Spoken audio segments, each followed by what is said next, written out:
Bonjour. D'accord. On va faire quoi aujourd'hui, Caitlin? On va visiter un restaurant genre gastronomique avec un chef français. Et après? Après je sais pas, je crois qu'on a un truc libre là. On va demander à quelqu'un d'autre. Madame Keren, on fait quoi aujourd'hui? Après, c'est le musée du KGB. Ah, d'accord. Ça va être bizarre? Je sais pas. Aucune idée de ce qu'on va voir. C'est une réunion. On est avec les gars là.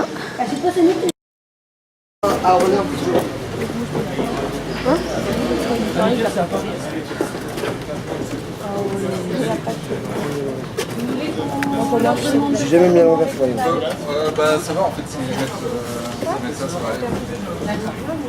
On peut s'asseoir, ils vont apporter de l'eau. On est bien vous asseoir. On va là-bas. On va essayer de rapprocher. On va passer. Alan, regarde, il y a un trou. Ouais, là ou à côté. Non, parce que là, Amande. Hey, regarde. Monsieur. Oui, on Ah d'accord. Beaucoup de joie. Louis. Ça va Loulou? Ça va, ça va. Raphaël, ça va? Oh, mais il est tombé. Au ralenti frère. Tu l'as pris? Ah, j'ai pas eu ça chuter. Merde. Bon, après cette interlude, on reprend. Allez. On fait un interview. Donc, je m'appelle Marc, je suis ici depuis 4 ans à Vilnius. Ça fait 4 ans que je travaille dans ce pays. C'est un petit pays, mais Vilnius c'est aussi une capitale européenne. Ça m'a permis de trouver pas mal de monde ici avec qui travailler, des salariés, aussi des associés, et ça m'a permis de monter mon entreprise. Il y a 2 ans maintenant, on a avec mes associés 4 restaurants et bars, celui-là ça en fait partie. On a donc le Rome Room, là où certains d'entre vous vont aller aujourd'hui et certains d'entre vous sont allés hier déjà. Donc un bar à Rome et un restaurant qui fait de la cuisine des Caraïbes, donc de Jamaïque, de Tobago, de tous ces pays, de Guadeloupe, Martinique. On a aussi le Butcher, je ne sais pas si vous y êtes allé déjà, le restaurant de burger.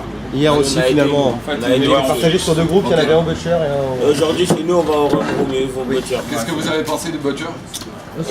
T'es bon. Moi, c'est bien. En plus, il y a un petit parc à côté. La muscu, tout ça. Ah ouais. Voilà. Avec Quelle bouche t'as- avec Je lui mettrai et ici, on Josh. fait un peu plus de cuisine européenne, donc c'est varié pour le menu. Et donc je suis ici pour vous parler aussi de mon expérience, de votre expérience peut-être. Moi j'étais Erasmus, ça m'a permis de créer des contacts pour travailler en dehors de la France, à l'étranger. Là où il y a beaucoup plus d'opportunités pour le travail qu'en France en tant que cuisinier, en tant que pâtissier, en tant que boulanger, charcutier. Tous les métiers de l'artisanat marchent très bien à l'étranger parce que en France on a une bonne formation, une formation professionnelle. Il y a aussi un long passé de culture gastronomique. Voilà, vous allez peut-être, pour certains d'entre vous, aller à l'étranger, voyager en Europe pour le travail, pour la formation. Et c'est quelque chose que je peux vous recommander en général. Pour l'expérience, pour les contacts, c'est surtout créer des contacts et comprendre comment on est reçu à l'étranger quand on a une formation en France. Je ne sais pas si vous avez des questions, on va parler avec vos professeurs tout à l'heure un peu plus du programme. L'idée, je vais répondre dans un instant. L'idée à propos du partenariat Leonardo da Vinci, c'est d'aller à l'étranger pendant un mois et de prendre de la culture d'ici et aussi de donner. C'est l'idée d'un échange. Donc donner, c'est partager l'expérience que vous avez eue. Je ne sais pas combien d'années vous avez de formation. 1 an, non? C'est la première année? Ouais. 2 ans? 1 et 2 ans, c'est ça? Alors ça dépend en fait. Ouais. Il y a des élèves qui ont connu une 3e préparatoire de la voie professionnelle. En fait, le lycée est associé avec les collèges qui fait partie du même établissement. Oui, donc les élèves ont déjà à peu près, c'est quoi, 6 heures à peu près par semaine. Et ils alternent en 3e. Donc ils font tout. Et après, effectivement, là, ils sont en première année de CAP. Donc 2 cuisines, café brasserie et restaurant. Donc peux parler des 3 différentes formations. Je pense que vous avez déjà, après quelques mois de formation, quelque chose de solide par rapport à l'étranger. Parce que voilà, on est sur peu importe vraiment votre niveau, vous allez être toujours bien accepté à l'étranger. Voilà, parce que vous avez une base solide en France. Peu importe le temps, les professionnels à l'étranger vont comprendre que vous avez une courte expérience et une courte formation, mais ça va quand même être à apprécier en venant de France. Voilà, c'est tout ce que je voulais dire. Ouais. Donc, comme on est formé Oui. Si par exemple on est formé en France, genre on a notre diplôme, tout ça, genre CAP, tout ce qui s'ensuit. Quand on arrive dans un autre pays, c'est-à-dire que c'est plus facile de trouver un travail. C'est beaucoup plus facile, ouais, venu de la France que l'inverse. Si des Lituaniens ici sont diplômés, s'ils essaient de trouver un boulot en France ou ailleurs en Espagne, en Italie, ça va être beaucoup plus difficile pour eux, c'est sûr. Et par contre, voilà, il faut pas forcément parler l'anglais, mais en tout cas ne pas avoir peur de parler une langue étrangère. L'anglais est très important pour tous les pays en Europe. Mais après, voilà, quelques mots, ça peut suffire. En cuisine, il n'y a pas forcément beaucoup besoin de parler. Mais il ne faut pas avoir peur de s'exprimer, même en français, ou de progresser en anglais. Oui. Je voulais dire, la cuisine française, elle est réputée à Vilnius. Elle est réputée un peu partout en Europe, à Vilnius comme le reste de l'Europe. En fait, là, En fait, la cuisine française, il faut oublier un peu la cuisine traditionnelle française, il faut penser plutôt aux techniques traditionnelles, et le côté technique, ça c'est apprécié dans toute l'Europe, ouais, c'est sûr. Et le serveur? Les serveurs, c'est pareil, il y a un bon niveau en France. Si vous avez des bons professeurs, et c'est ce que vous avez, j'imagine, c'est vrai que c'est Mon prof, il est pas là. Ouais.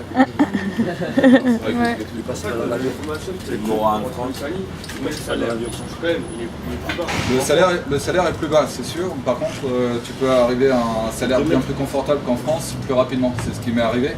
Quand je suis venu ici, j'avais un niveau de formation de CAP en France.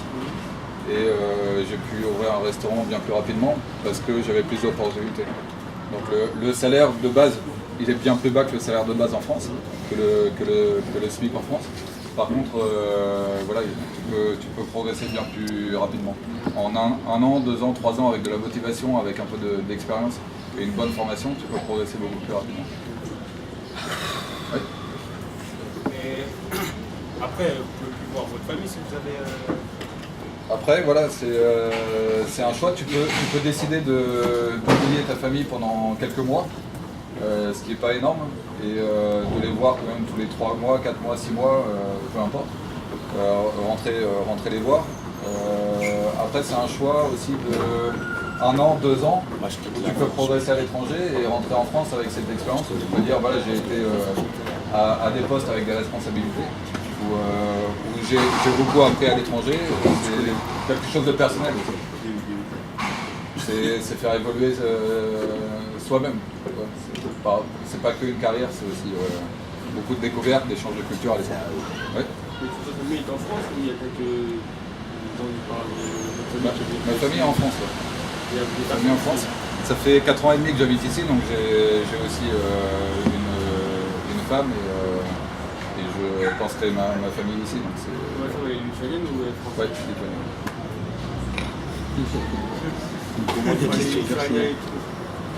Mais après, voilà, il y a beaucoup de Français qui sont venus ici en famille, en couple, qui ont décidé de s'installer ici. Vous allez peut-être rencontrer un boulanger français qui s'est installé ici, qui a maintenant il a 15 points de vente. Il a 15 commerces. Ah ouais. 15 commerces. Ça fait quoi? Ça fait 10 ans qu'il est ici peut-être. Il s'est bien installé. Bah 10 ans en France, t'as même pas de commerce. Oui, il a gagné sa vie. Voilà, c'est vrai. Il a 15 commerces, c'est ça. Mais aussi, c'est parce que c'est trop cher. Un ancien compagnon de devoir. Aussi, c'est pas cher. Vous avez beaucoup d'employés en chaque restaurant? En été, ouais, en été, on a beaucoup plus d'employés qu'en hiver. On a une grande terrasse qui est à côté du restaurant Rambo. Et au total, on a peut-être 50 personnes. Dans le truc. Est-ce que tous les Lituaniens parlent une langue étrangère?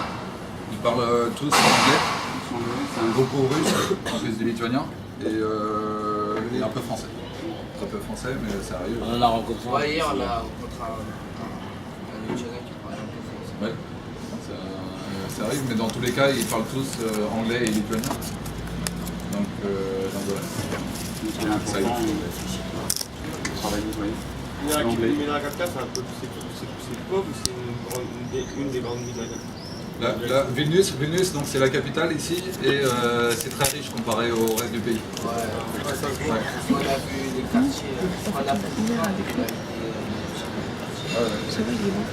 c'est très rural, c'est très campagnard en dehors de Vilnius, mais à Vilnius il y a beaucoup d'argent parce qu'il y a beaucoup d'étrangers qui viennent travailler ici et beaucoup de commerce. Mais quand il y a trop d'étrangers qui viennent travailler ici, c'est dur de trouver du travail. Non, ils viennent pour créer des entreprises, donc c'est plus de travail. Ouais, mais quelqu'un qui va investir. C'est mieux, c'est bête, c'est pas mieux. Il va investir, donc il va...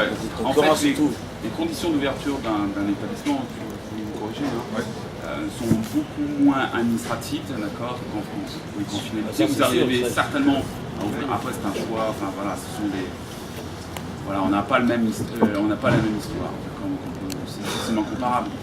Mais il est vrai que on va plus vite à monter une entreprise ici. On dit il y a 15 entreprises, 15 boulangeries, 15 bars. J'ai pas déjà une marque. Comment on appelle ça? Commerce dans cette ville. Il y a trop de commerce, tu trouves? Moi je trouve. Pourquoi tu dis Ça tendrait un truc. Non, moi je trouve. Hier, pendant 1 heure, on a cherché un magasin de portable, on n'a rien trouvé. Ouais. La grande différence, c'est que c'est un pays qui se développe très vite. Ils sont partis de loin. Ils étaient, il y a 10-15 ans, il n'y avait rien. Il y avait pas de... Par exemple, j'ai travaillé pour le premier restaurant du pays après l'occupation russe ici, soviétique. Ils sont devenus indépendants il n'y a pas très longtemps des Russes. Et j'ai travaillé pour un restaurant qui était le premier de Lituanie. Ça, c'était il y a un peu plus de 20 ans. Il y a 20-25 ans. Donc il y a 25 ans, il y avait 0 restaurant sur tout le pays. Il n'y avait pas un seul restaurant. Il y avait des cantines, mais qui étaient tenues par l'État, par les Russes. Sinon, il n'y avait pas un seul restaurant. C'est pour ça que voilà, il y a beaucoup d'opportunités parce que il n'y a pas très longtemps, il n'y avait rien ici. Et tout à fait. Oui. Il y a beaucoup de restaurants sur le trou. Oui. Partout en mail. J'ai regardé forcément J'ai pas la Lituanie, ça peut être pour les expériences dans les restaurants. En gros, avant d'être à l'aise, ça m'a pris 2 ans. 2 ans pour être bien au niveau du commerce. Pas couramment, mais je parle l'italien. Ça me permet de travailler avec les gens qui ne parlent pas forcément anglais. J'ai pas encore fait ça. De quoi? Ça viendra, ça viendra. La langue lituanienne est difficile. C'est une des plus vieilles langues du monde, donc c'est très difficile à apprendre. C'est assez proche du basque. Ouais. Du basque. Du basque ou de l'indien, ça a des origines en Le Inde. basque. Le basque espagnol. Ouais, le basque espagnol, le basque français. Mais eux, ils parlent basque. Vous avez des questions On encore? parle langue Ouais, mais courante. c'est pas trop sur le Quitte restaurant. la France, C'est pas trop sur le restaurant. Moi je trouve les Lituaniens ils sont mal polis. Hein. Non, ça c'est pas une... Pas en disant méchant, mais on rentre dans beaucoup de magasins, on dit bonjour, au revoir, personne ne nous répondait. Hein. Ouais, ça c'est vrai par contre. Alors, On a fait 15 magasins. Tous les commerçants sont comme ça. Tous les alors, commerçants. c'est une question de culture, donc tu pourras confirmer ou pas. Les cultures sont différentes en fonction, donc effectivement. Maintenant, bonjour, peut-être que eux ne comprennent pas. On nous disait la Besjana. On disait la Besjana et au revoir, on faisait des signes et tout, les mecs nous faisaient des vents. Non, ils n'ont pas l'habitude de dire bonjour, au revoir, ça ne veut pas dire qu'ils sont mal polis, c'est une différence de culture. Ouais. C'est une différence. Ils sont bien plus fermés Ils sont que très mal les Français en général. Ils sont plus réservés. Beaucoup plus réservés et fermés. C'est vrai, ils ont peur. Mais là, il y en a quand on va les Ils sont pas tous. Ça les dérange pas, genre ils discutent bien avec nous. On arrive à se comprendre. Il y a une grosse différence aussi entre les jeunes et ceux qui ont connu l'occupation russe. Voilà. À 35 ans, ceux qui passent 30-35 ans, ça fait une grosse différence. Parce que à 35-40 ans, tu peux t'imaginer qu'ils ont déjà une dizaine d'années d'occupation russe. Et c'est vrai que voilà, ça marque, ils ont plus de mal à dire. C'est pas que je filme. C'est ceux qui se rappellent suite à la visite hier. Il y a eu un zoom. La guide a expliqué quand même une histoire super importante par rapport à ça. Concernant les chars, concernant... Ouais. Donc non, mais il faut savoir aussi que la Lituanie, c'est un pays qui en fait a été très vite premier européen, mais qui a été très vite envahi. Vous voyez ce que je veux dire? Donc qui a connu à chaque fois des invasions. Donc ça fait des gens méfiants. Ça fait des gens méfiants. C'est pour nous. Il y a plus de Français qui viennent en... Si on monte ça, c'est genre. Du coup, le prix, ça regarde beaucoup moins cher. Le bénéfice, ça regarde beaucoup moins cher. Attends, moi j'en ai. Du coup, la culture française, Les deux, ils me checkent tous. On a vu ça. Vous vous rappelez du vieux là? C'est que moi qui ai fait ça. Après, c'est la réputation des personnes.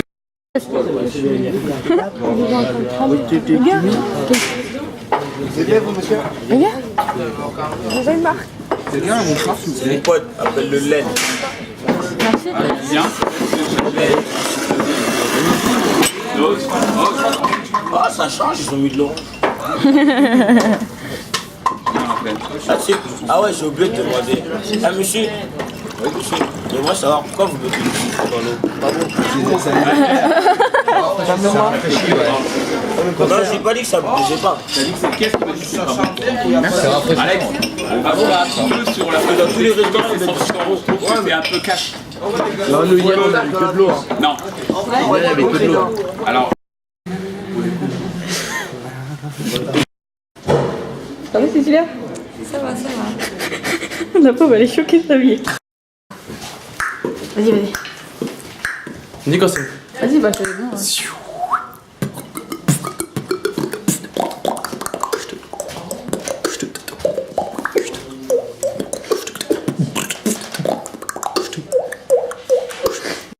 Committee for State Security, main secret police of Soviet Union.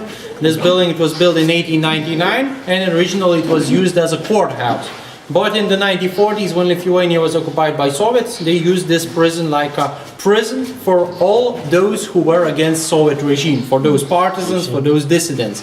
And the way of each and every new inmate in this prison starts from those little cells.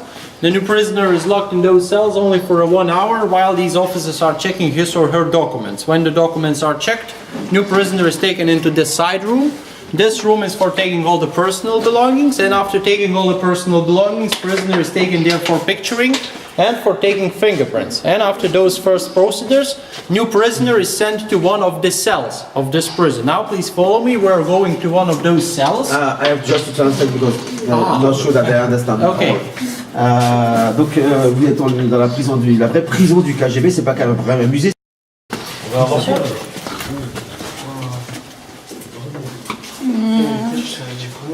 C'est chaud. Ça me fait peur. J'ai peur de voir des fantômes.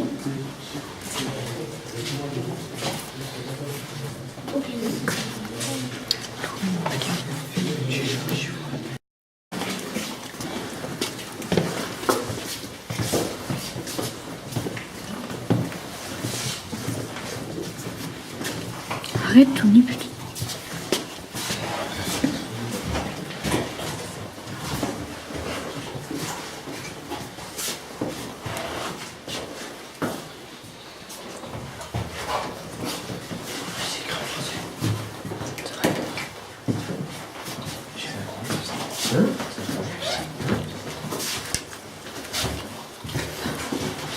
Ouais, avec des jus. Ben, par contre, oui.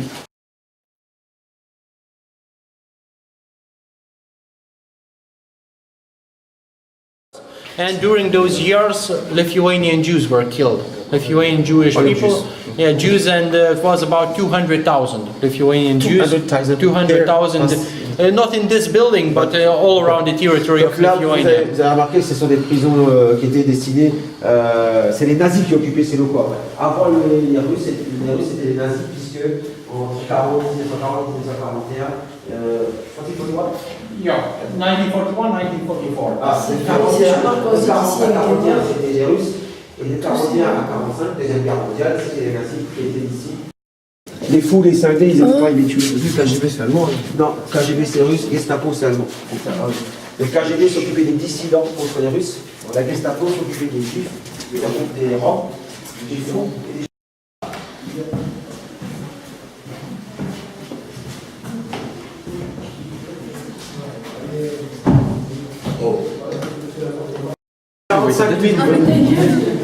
durant l'occupation russe. Sur combien d'années? From 1941, from 1940s to 1991. Vous allez voir un monsieur, voilà, il va sortir. Voilà, reste là, reste là. Ici, il y avait un garde derrière toi qui regardait dehors, il surveillait les gens dans la rue, et dès qu'il y avait une personne suspecte à ses yeux, ils envoyaient quelqu'un, alors tu pouvais passer, tu marchais là tout simplement, tu étais suspect aux yeux du garde, il t'envoyait quelqu'un, il t'attrapait, il t'envoyait direct ici. C'est ce que je te dis.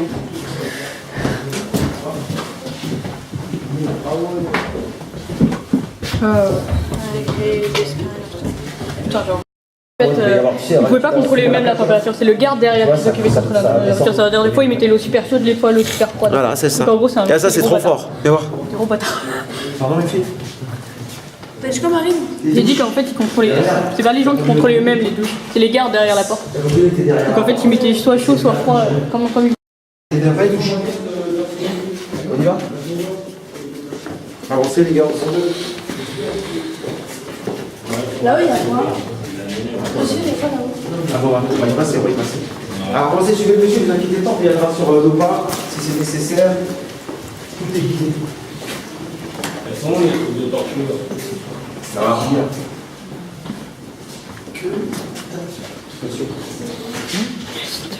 That one, the 15th cell, it was the only interrogation cell. Attendez, si les enfants, si vous partez, je ne peux pas vous raconter. D'abord, on laisse parler le monsieur et ensuite on pourra.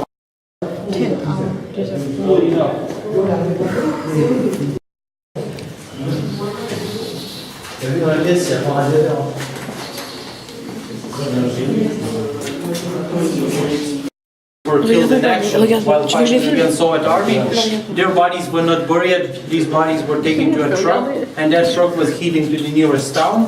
And right there in the center of nearest town, these bodies were thrown away on the streets. And local KGB officers, they were standing somewhere nearby, and they were waiting until some local people passes by. And maybe some of those who were passing by shows some kind of reaction. Maybe someone starts staring, someone starts crying or something. If that happens, it's possible that this person, he knows. He knows. Okay. Yeah, and when they found the person that knows, this person is arrested. Yeah, they're arrested, and the purpose is to find all the information about the family members of that partisan, because all the family members, they should be deported to Siberia. Alors ça c'est fort quand même. Donc ça c'est des partisans qui ont été tués par le KGB. Enfin, pas le KGB. Alors, ensuite ils étaient exposés dans la rue. D'accord, tels qu'ils étaient là, tels que vous voyez là. Et qu'est-ce qu'ils faisaient la police du KGB? Ils surveillaient les gens qui venaient voir les corps. Et si quelqu'un se mettait à pleurer parce qu'il avait reconnu quelqu'un, ils l'arrêtaient aussi. Du coup, ça leur donnait des informations, et les torturer aussi les autres pour avoir des informations sur ceux qui étaient là. Ainsi de suite, quoi. Un cercle vicieux en fait. Elles sont forts, hein. Bah, c'est de la... trop intelligent. Trop intelligent, gros. C'est horrible, quoi. C'est juste, c'est juste horrible. C'est nul. L'autre, il a plus de tête là-haut. Hein? Lequel? Là-haut à droite. Celui qui a la moitié de la tête. Le 4, il a la moitié de la tête enlevée. Le 14, elle a plus des yeux. Ils lui ont arraché les yeux. Elle parlait ouf. Okay, so here we are in the exercise yards of this prison. All these prisoners who were not in the interrogators' rooms, who were not in penalty cells, every day they were taken to this yard. They were divided in small groups from 8 to 10 persons. Des petits groupes de 8-10 personnes qui venaient ici. Yeah, and actually they were locked in those cages for 15 or 20 minutes. They could take some free time, some fresh air and something. They can have some sports. And upstairs there were a few armed officers standing, and they were watching for those prisoners. If, for example, some of those prisoners are trying to make any problems, this guard can use a firearm if that's necessary. Okay. Donc c'était un peu la cour des prisonniers. Ils pouvaient rester ici par petits groupes de 8-10. Ils pouvaient se mettre ici dans cette autre cour pendant 10-15 minutes. Et voilà, et il y avait des gardes là-haut Et si les gardes estimaient qu'un prisonnier n'était pas correct, eh ben, poum. Okay, but as we know from the documents, no one was killed in this yard that way, but now we're going to the place where more than 1,100 people were killed. We're going to the execution chamber of this prison. Yeah. Of this prison? Yeah. How much? How many is it? Execution chamber. Yeah. Yes, how many? More than 1,100. 1,100. Plus de 11 000 personnes exécutées. Dans cette petite pièce. Non, pas dans ici. Non, ici, il n'y a personne qui a été tué, il n'y a personne qui a été tué. Dans la chambre d'exécution, qu'on va voir après. Alors ici, ils n'ont jamais tué personne. Par contre, dans la chambre d'exécution qu'on va voir, il y a eu 11 000 exécutions. Okay, so this way. Allez-y, suivez le monsieur là. Allez, allez. Go.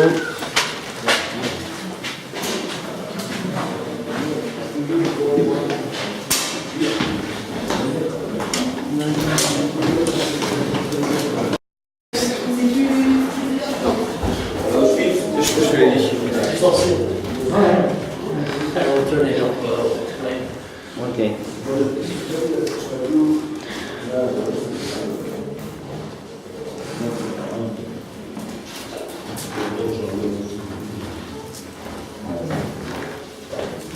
Oh,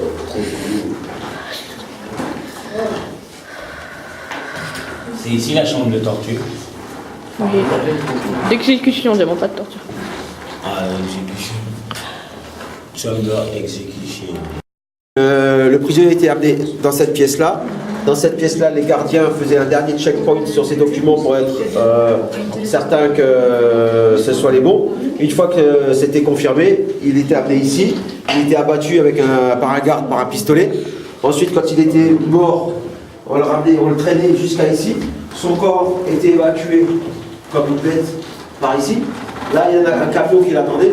Il chargeait les camions et les camions rendaient les corps à 2 km d'ici pour les enterrer dans une forêt. Monsieur, Ouais. là c'est des impacts de balles. What time is Windows? Ouais, c'est ça.